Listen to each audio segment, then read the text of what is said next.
नमस्कार। अगर कोई सरकारी नौकरी की तलाश में है तो पश्चिम बंगाल से एक बहुत अच्छी खबर है।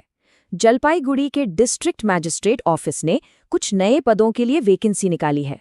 तो आज हम इसी के बारे में पूरी जानकारी लेंगे कि ये कौन से मौके हैं और इनके लिए अप्लाई कैसे करना है। आज हम क्या क्या देखने वाले हैं। सबसे पहले बात करेंगे इस जॉब अनाउंसमेंट की, फिर देखेंगे कि कौन कौन से पद खाली हैं, उनके लिए क्या योग्यता चाहिए, सैलरी और सिलेक्शन का क्या प्रोसेस है, और आखिर में सबसे ज़रूरी अप्लाई करने का स्टेप बाय स्टेप तरीका भी समझेंगे। तो चलिए शुरू करते हैं पहले सेक्शन से और सबसे पहले ये समझ लेते हैं कि इस घोषणा की खास बातें क्या हैं।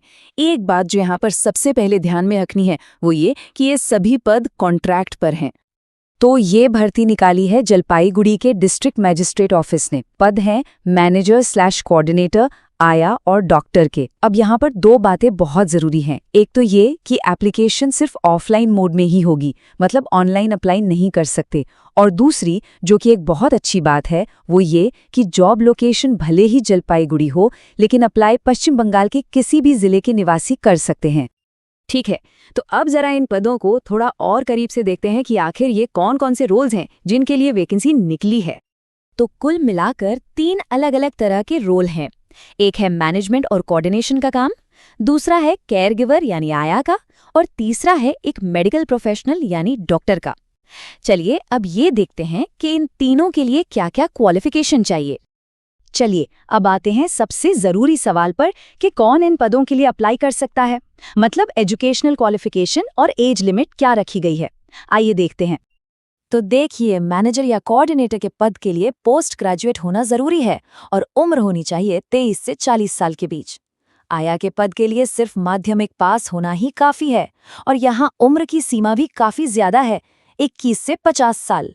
और डॉक्टर के लिए जाहिर है MBBS की डिग्री चाहिए और उम्र 20 से 40 साल के बीच होनी चाहिए। अच्छा, तो अगर कोई इन शर्तों को पूरा करता है तो उसके मन में अगला सवाल यही आएगा कि सैलरी कितनी मिलेगी और सिलेक्शन कैसे होगा। तो चलिए अब इसी पर बात करते हैं। सबसे पहले मैनेजर/कोऑर्डिनेटर की पोस्ट के लिए सैलरी है 23,170 रुपये प्रति महीना। वहीं डॉक्टर के पद के लिए सैलरी रखी गई है 9,930 रुपये प्रति महीना।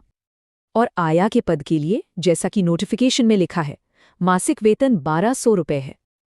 अब बात करते हैं सिलेक्शन प्रोसेस की। तो ये 3 स्टेज में होगा। सबसे पहले एक रिटन एग्जाम होगा, उसके बाद एक कंप्यूटर टेस्ट, और जो इन दोनों को क्लियर कर लेंगे उन्हें फाइनल इंटरव्यू के लिए बुलाया जाएगा। और हाँ, एक और बहुत अच्छी खबर है, इन सभी पोस्ट के लिए कोई भी एप्लीकेशन फीस नहीं है। जी हाँ, अप्लाई करना बिल्कुल फ्री है। तो ठीक है, हमने एलिजिबिलिटी, सैलरी, सिलेक्शन प्रोसेस सब देख लिया। अब सबसे ज़रूरी हिस्सा, अप्लाई कैसे करना है। इस प्रोसेस को ज़रा ध्यान से समझना होगा। अब डेडलाइन को लेकर एक छोटी सी कंफ्यूजन है जिस पर ध्यान देना ज़रूरी है। ऑफिशियल नोटिफिकेशन में 2 लास्ट डेट्स दी गई हैं। एक है 30 जनवरी 2026 और दूसरी है 20 फरवरी 2026। तो ऐसे में क्या करना चाहिए? देखिए, किसी भी रिस्क से बचने के लिए बेहतर यही होगा कि 30 जनवरी को ही लास्ट डेट मानकर उससे पहले ही अप्लाई कर दिया जाए। एप्लीकेशन प्रोसेस, जैसा कि पहले बताया, पूरी तरह से ऑफलाइन है। तो सबसे पहला स्टेप है ऑफिशियल एप्लीकेशन फॉर्म को डाउनलोड करना। उसे अच्छे से बिना किसी गलती के भरना है। और फिर जमा करने के 2 तरीके हैं। या तो खुद जाकर जलपाईगुड़ी के कलेक्ट्रेट बिल्डिंग में जो ड्रॉप बॉक्स है उसमें डाल सकते हैं, या फिर उसी पते पर डिस्ट्रिक्ट मजिस्ट्रेट को डाक यानी पोस्ट के जरिए भी भेज सकते हैं। यहाँ एक बहुत ज़रूरी चेतावनी है जिसे नज़रअंदाज नहीं करना चाहिए। नोटिफिकेशन में साफ साफ लिखा है कि अगर फॉर्म ठीक से नहीं भरा गया या फिर आखिरी तारीख के बाद मिला तो डिस्ट्रिक्ट लेवल सिलेक्शन कमेटी उसे सीधे सीधे रिजेक्ट कर सकती है। तो फॉर्म भरते वक्त बहुत सावधानी बरतनी होगी। तो चलिए एक बार फटाफट से सारी ज़रूरी बातें दोहरा लेते हैं। सबसे पहले एप्लीकेशन सिर्फ ऑफलाइन है। दूसरा, डेडलाइन 2 है, तो सेफ साइड रहने के लिए 30 जनवरी मानकर चलें।